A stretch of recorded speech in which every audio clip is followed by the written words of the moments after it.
Nature isn't a petting zoo, and wildlife documentaries are lying to you.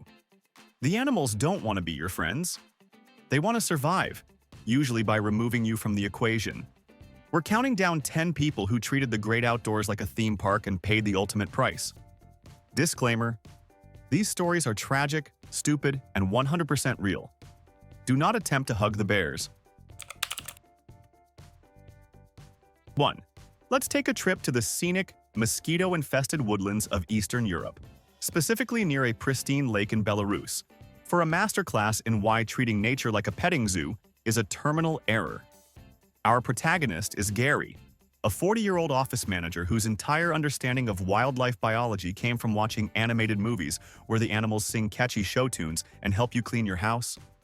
Gary was on a fishing trip with his buddies, but while they were focused on catching dinner, Gary was hunting for something far more elusive: the ultimate heart-melting profile picture that would finally make his ex-girlfriend jealous. As the group trudged down a dusty logging road, fate intervened in the form of a large North American beaver sitting by a drainage ditch. Now, a rational human being looks at a beaver and sees a 60-pound, semi-aquatic engineering unit equipped with orange, iron-fortified incisors designed by evolution to shear through solid oak trees like they are made of room-temperature butter. These teeth are essentially biological bolt cutters powered by pure rage. But Gary? Gary didn't see a threat. He saw a chubby, brown friend who just needed a little love. Ignoring the frantic, terrified whispers of his friends, who were slowly backing away like sensible primates, Gary approached the animal with his smartphone extended, cooing at it in a voice usually reserved for newborns or golden retrievers. He was trying to get that perfect, low-angle shot, completely oblivious to the fact that the beaver was currently exhibiting every sign of "I am about to murder you" known to zoology. It was hissing, slapping its tail and raising its hackles. Gary, in a display of cognitive dissonance that would baffle a psychologist, interpreted this aggression as the animal simply being camera-shy.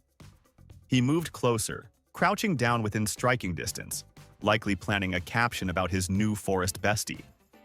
That was the moment the beaver decided to file a formal complaint. With a speed that defied its dumpy physique, the rodent lunged. It didn't nip his finger. It launched a full-scale tactical strike on his thigh. The beaver's teeth sank deep into the soft flesh, locating and severing the femoral artery with the precision of a vascular surgeon having a very bad day. For those who skipped anatomy, the femoral artery is the body's main pressurized fuel line. Cutting it is the physiological equivalent of slashing a fire hose.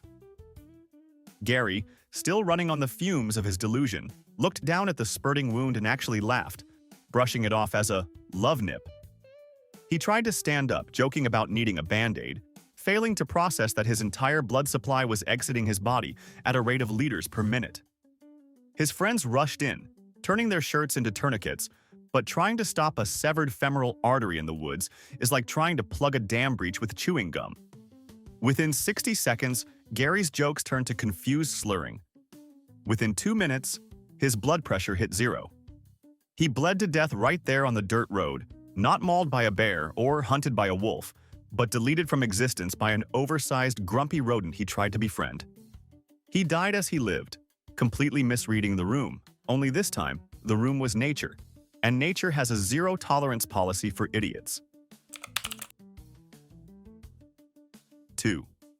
On the sun-drenched coast of Thailand in December 2004, a tourist named Brad was living a life philosophy centered entirely on getting a good deal, the kind of guy who would argue with a vending machine and hoard complimentary hotel shampoos like they were gold bullion. On this particular morning, Brad was lounging on the sand when the ocean decided to pull a magic trick. It simply vanished. The waterline, usually crashing gently against the shore, began to recede rapidly, pulling back hundreds of yards and exposing a muddy, alien landscape of seabed that hadn't seen sunlight in decades. To anyone with a basic survival instinct or a passing grade in earth science, this phenomenon is called drawback, and it is the ocean's way of pulling back the elastic on a giant liquid slingshot before firing a tsunami.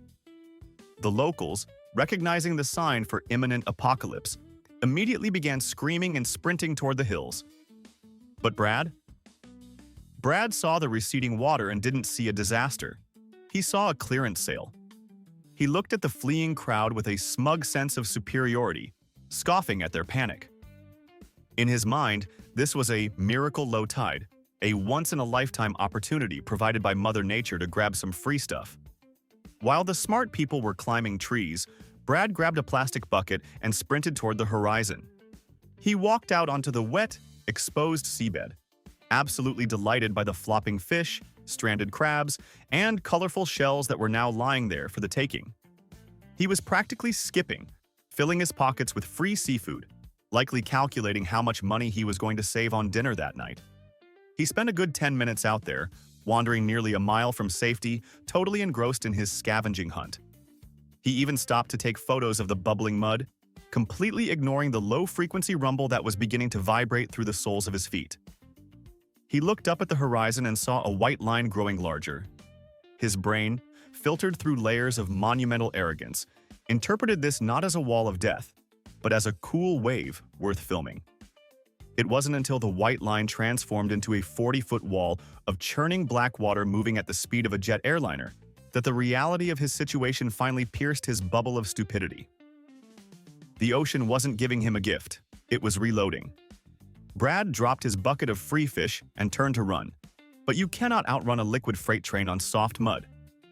The water returned with the kinetic energy of a nuclear bomb, sweeping over the seabed with a violence that pulverized everything in its path. Brad didn't just drown. He was erased by the ocean he thought he had outsmarted, proving that when the water runs away, you should probably follow it, in the opposite direction. 3. Kevin was a 30-something diving enthusiast exploring the Great Barrier Reef who believed that safety regulations were merely suggestions for people who didn't have his natural talent. Kevin was near the end of a dive, bored with just looking at fish, when he spotted something dazzling on the coral reef. A shell. It was about 4 inches long, featuring a mesmerizing geometric pattern of brown and white triangles that looked like high-end art. It was perfect. It was free. And most importantly, Kevin decided it was his. Assuming the shell was empty because he didn't see a face peering out, he snatched it up. He didn't want to carry it in his hand and impede his swimming stroke, so he shoved the beautiful object into the pocket of his thin board shorts, pressing it snugly against his hip, and continued his ascent to the surface. Now, the ocean is filled with assassins, but few are as insidious as the geographic cone snail, which was currently very much alive inside that shell. This creature is essentially a biological tank armed with a harpoon gun. It hunts fish by firing a hollow, needle-sharp tooth loaded with a cocktail of neurotoxins so complex and potent that scientists simply call it Nirvana Cabal. The snail, feeling the confinement of the pocket and the body heat of Kevin's leg, decided it was being attacked. It extended its proboscis, a fleshy tube that acts as a laser sight, and fired its harpoon through the thin fabric of Kevin's swimsuit. The tooth pierced his skin, injecting a venom specifically designed to paralyze prey instantly. The tragedy of the cone snail sting is that it's often painless. Kevin likely felt nothing more than a tiny pinprick, if that. He probably thought it was a mosquito bite or a piece of sharp coral. He kept swimming, heading for the boat, thinking about how cool the shell would look on his desk. But within minutes, the neurotoxin began to hijack his nervous system. First, his lips went numb. Then his vision blurred. He probably tried to tell his dive buddy that something was wrong, but his tongue felt like a block of lead in his mouth. The paralysis swept through his body with terrifying speed, shutting down his limbs one by one. But the cone snail's venom has a specific endgame, the diaphragm. As Kevin floated just a few yards from the safety of the boat ladder, his lungs simply stopped receiving the signal to expand. He remained fully conscious, staring at the hull of the boat, his mind screaming for air while his body refused to draw a breath. He drowned in calm water, paralyzed by a creature the size of a lemon, all because he treated a lethal predator like a souvenir trinket. He pocketed a grenade, pulled the pin, and never even knew what hit him until the lights went out. 4. Let's head down to the Sunshine State, Florida, the undisputed world capital of hold my beer decision-making. to meet a man named Marvin who decided that a golden retriever was just too mainstream for his backyard. Marvin was a 70-year-old retiree with a lot of fenced-in land and a profound misunderstanding of avian biology. He wanted a pet that commanded respect, something that said, "I am the master of beasts." So, naturally, he acquired a cassowary. For those of you who haven't updated your mental Pokédex, a cassowary isn't just a big bird. It is essentially a velociraptor that hasn't figured out it's supposed to be extinct. It stands 6 feet tall, has feathers that look like black fur, a bony helmet on its head designed for headbutting trees, and most importantly, a 5-inch dagger-like claw on each foot that can slice through a car door. It is widely considered the most dangerous bird on the planet, a creature of pure, unadulterated hate that wakes up every morning choosing violence. But Marvin named him Coco. He treated this prehistoric murder turkey like it was a giant misunderstood chicken.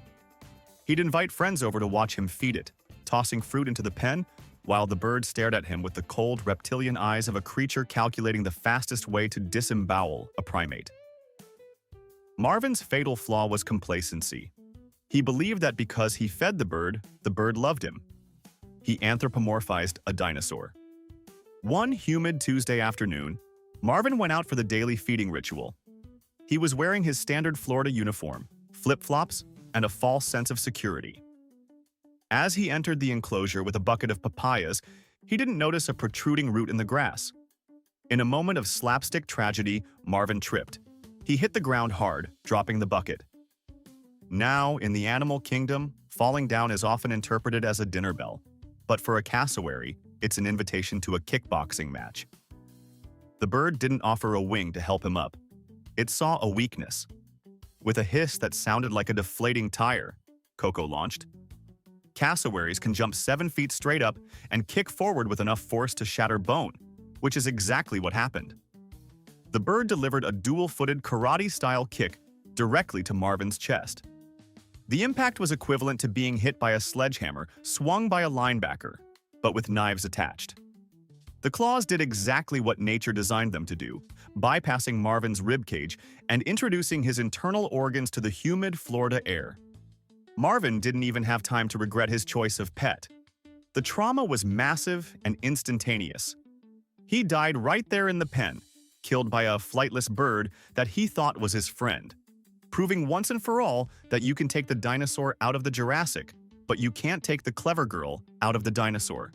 He became a cautionary tale in the exotic pet community, a reminder that if an animal looks like it could have eaten your ancestors, you probably shouldn't name it Coco. 5.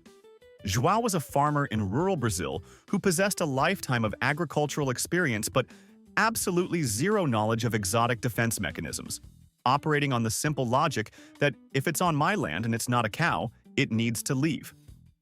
One afternoon, while patrolling his fields, he spotted an intruder near a termite mound. It was a giant anteater, a creature that looks like a furry vacuum cleaner designed by a committee of drunk surrealist painters. It has a long, tube-like snout, a bushy tail, and a slow, shuffling gait that screams, "I am not a threat." João, armed with nothing but a short stick and a profound sense of territorial entitlement, decided to evict the animal. He figured, "Look at it, it has no teeth, it eats bugs, how dangerous can it be?" He approached the anteater, poking the air with his stick, shouting at it to scram. The anteater, realizing it couldn't outrun the angry human, did what its ancestors had done for millions of years. It stood its ground. Specifically, it reared up on its hind legs and spread its front arms wide open. To a zoologist, this is the standoff pose, a final warning that says, "I am armed and ready to defend myself." To João, however, this looked ridiculously like the animal was surrendering. Or worse, asking for a hug. He actually laughed. He saw this pose as an admission of defeat, a sign of clumsiness. "Look at him," João probably thought. "He wants to make peace." Lowering his guard completely, the farmer stepped into the hug zone to perhaps push the animal over or just shoo it away from close range. This was a catastrophic misreading of body language. Hidden beneath that shaggy fur on the anteater's front paws were 4-inch, curved claws that are dense enough to tear open concrete-hard termite mounds. They are essentially biological pickaxes. The moment Joao stepped within range, the hug turned into a lightning-fast swipe. The anteater didn't want to embrace him. It wanted to excavate him. The claws hooked into Joao's abdomen with terrifying ease, and, with a single powerful pull, did to the farmer what they usually do to a termite hill. The damage was extensive and immediate. Joao collapsed, fatally disemboweled by an animal he thought was surrendering. He bled out in his own field, a victim of the most deceptive hug in the animal kingdom, proving that just because something looks ridiculous doesn't mean it isn't carrying concealed weapons. 6. Let's plunge into the murky waters of the modern wellness movement, where skepticism of science often overlaps with a fatal misunderstanding of microbiology. Meet Sebastian, a 28-year-old health influencer and self-described biohacker who believed that tap water was a government conspiracy designed to calcify his pineal gland. Sebastian was all about raw living.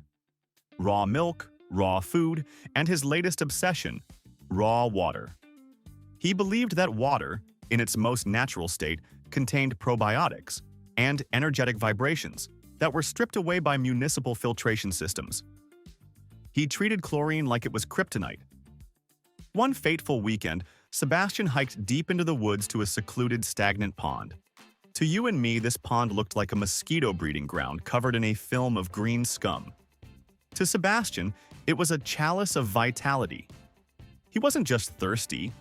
He had brought his neti pot, a device used to flush out sinuses. He believed that rinsing his nasal cavity with this living water would align his chakras and cure his seasonal allergies. He filled the pot with the murky, sun-warmed liquid and poured it directly into his nostril, bypassing the stomach, which has acid to kill bugs, and sending the water straight into his sinus cavity. Here is the science lesson Sebastian skipped. Stagnant, warm, fresh water is the luxury condo for Nigleria fowleri, commonly known as the brain-eating amoeba. This microscopic killer usually hangs out in the mud, harmlessly eating bacteria. But when you shoot it up your nose, it thinks, jackpot, an all-you-can-eat buffet. The amoeba latched onto Sebastian's olfactory nerve, using it as a direct highway to his brain. He finished his cleanse, feeling spiritually refreshed, completely unaware that he had just invited a voracious parasite to lunch. 3 days later, the detox symptoms started. First, a headache that felt like a drill. Then, fever, hallucinations, and a stiff neck. Sebastian, true to his brand, tried to treat it with essential oils and positive affirmations, assuming it was just his body purging toxins. It was a purge, all right, but not the kind he wanted. The amoeba was literally liquefying his brain tissue. By the time his friends dragged him to the ER, it was far too late. The infection, primary amoebic meningoencephalitis, is 97% fatal. Sebastian died a week later, his brain destroyed by the very nature he worshipped. He proved that while nature is beautiful, it is also teeming with microscopic monsters that don't care about your Instagram following or your organic lifestyle. He wanted to get back to his roots, but he ended up becoming a host for a puddle predator. 7. Some people watch Discovery Channel documentaries and learn about the majesty of nature. Others, like our next candidate for the Darwin Award, apparently watch them on mute while scrolling through Instagram. Meet Jason, a 30-year-old gym enthusiast vacationing in the Bahamas who operated under the firm belief that his biceps were a valid form of currency in the animal kingdom. Jason was spending his afternoon in the shallow, crystal-clear waters of a popular beach when he spotted a nurse shark resting on the sandy bottom. Now, to the uneducated eye, a nurse shark looks like the couch potato of the ocean. They are bottom dwellers, they have barbels that look like a mustache, and they spend a lot of time doing absolutely nothing. Jason, relying on a myth he likely heard from a guy at a bar who failed biology, believed 2 things. 1, that sharks need to keep moving to breathe, false for this species, and 2, that sharks have rigid, surfboard-like bodies that can't bend. He decided that this shark was stuck or sad and needed a hero. specifically him. He turned to the crowd of sunbathers, flexed, and announced he was going to guide the little guy back to the deep water. It was a moment of supreme unearned confidence. He waded over to the 7-foot animal, which was minding its own business, likely dreaming of crustaceans, and grabbed it firmly by the tail with both hands. His plan was to drag it backward like a stubborn rug. Here is the physics lesson Jason missed. Sharks are not made of wood. They are made of cartilage and muscle, designed by millions of years of evolution to be the ultimate hydrodynamic killing machines. They are basically tubes of pure flexibility. A shark can touch its own tail with its nose faster than you can blink. As Jason heaved backward, expecting the shark to be a stiff plank, the animal woke up with a start. It didn't need a turning radius. It simply snapped back on itself like a giant sandpaper-covered rubber band. In a fraction of a second, the shark whipped around 180 degrees. It didn't just nip him, it latched onto his forearm with the force of a hydraulic press. Nurse sharks don't have the tearing teeth of a great white. They have crushing plates designed to crack conch shells. When it clamped down on Jason's arm, it didn't just break the skin, it pulverized the radius and ulna bones into powder and severed the major arteries. The shock was instantaneous. Jason collapsed into the knee-deep water, the shark still attached and thrashing, effectively drowning him while he bled out. He wanted to be Aquaman, but he ended up being a chew toy. He learned too late that just because an animal looks lazy doesn't mean it isn't a highly evolved predator capable of turning into a pretzel to bite the hand that harasses it. 8. On a windswept beach in Australia, where everything in nature is trying to kill you, a tourist named Kevin found what he thought was a toy. Kevin was the class clown of his friend group, the kind of guy who would wear a traffic cone as a hat for a laugh. While walking along the tide line, he spotted a vibrant, translucent blue bubble shimmering in the sand. It looked like a deflated party balloon or a piece of high-tech plastic litter. To a marine biologist, this is the new metaphor of a Physalia physalis, or Portuguese man-o'-war. It is not a jellyfish, it is a siphonophore, a colony of specialized organisms working together as a floating death machine. But to Kevin, it looked like a hilarious prop for a look-at-me photo. He poked the gas-filled float. It felt rubbery and harmless. "Check it out, guys! Alien invasion!" he shouted, picking it up by the crest. He assumed, quite fatally, that the danger of a jellyfish is in the bell, or that because it was on the sand, it was dead. He didn't notice the thin, dark blue thread-like tendrils trailing underneath it, coated in sand and nearly invisible. These tentacles can extend for 30 feet and remain venomous for days after the animal washes ashore. In a stroke of comedic genius that would be his last, Kevin decided to wear the blue alien blob as a hat to scare his girlfriend. He slapped the wet, slimy bladder onto his head, letting the long, venomous streamers drape down over his neck, ears, and bare chest. The reaction was immediate. Thousands of nematocysts, microscopic, spring-loaded harpoons, fired simultaneously into his skin. This wasn't just a bee sting, this was a massive systemic injection of a neurotoxin designed to paralyze fish instantly. The pain is often described as being whipped with a lightning bolt soaked in acid. Kevin didn't even have time to scream a punchline. The venom overwhelmed his lymph nodes and triggered an immediate, catastrophic anaphylactic shock. His throat swelled shut within seconds, and the neurotoxin caused his heart to go into chaotic arrhythmia. He collapsed on the sand, clawing at the blue hat that was now fused to his skin by thousands of stinging barbs. He died of cardiac arrest and asphyxiation right there on the beach, killed by a creature that has no brain, no eyes, and no spine, simply because he thought it would make a funny wig. 9. The Zambezi River in Africa is a place of primal beauty and hidden terror. A lesson lost on Arthur, a safari tourist who believed the entire world was a petting zoo waiting for his arrival. Arthur was bored. He had spent 3 hours in a Land Rover looking at sleeping lions and distant elephants, and he craved action. The vehicle stopped by a riverbank where a massive hippopotamus was submerged, showing only its ears and eyes. Suddenly, the hippo rose up and opened its mouth to an impossible 150-degree angle, displaying huge, tusk-like teeth. To an ethologist, this is a threat gape, a dominant display that screams, "I am the River King, back off or die." To Arthur, however, this looked exactly like his golden retriever yawning on the sofa. "Aw, look, he's sleepy," Arthur announced to his horrified guide.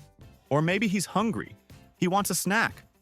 Ignoring the guide's frantic instructions to stay inside the vehicle, instructions that are essentially the 11 commandments of safari survival, Arthur grabbed a large apple from his lunchbox and opened the door.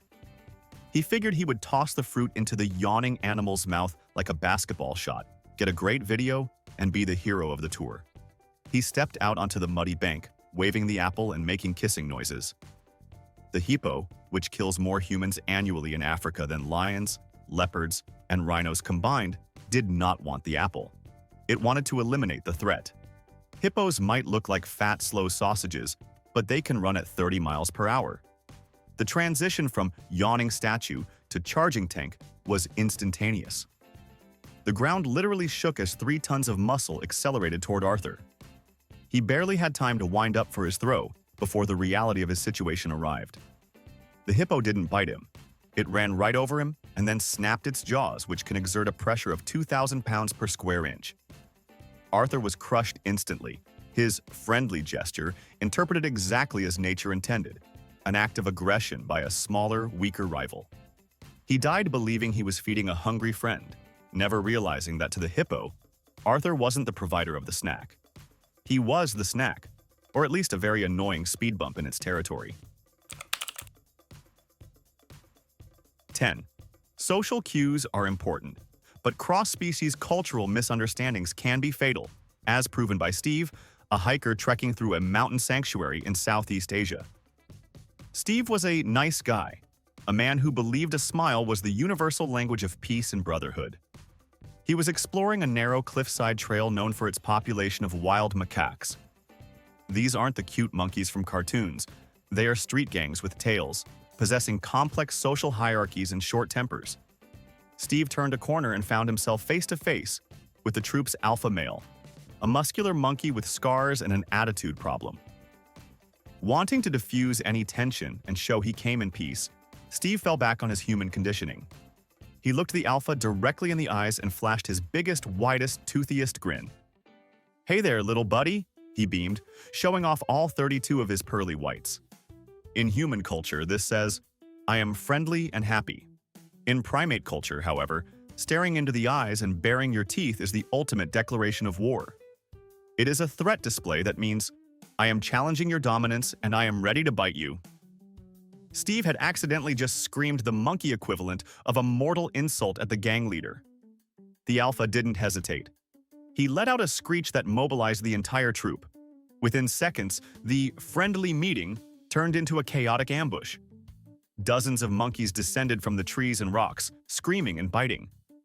Steve, bewildered and panicked by this sudden rejection of his kindness, tried to back away, swatting at the swarming animals.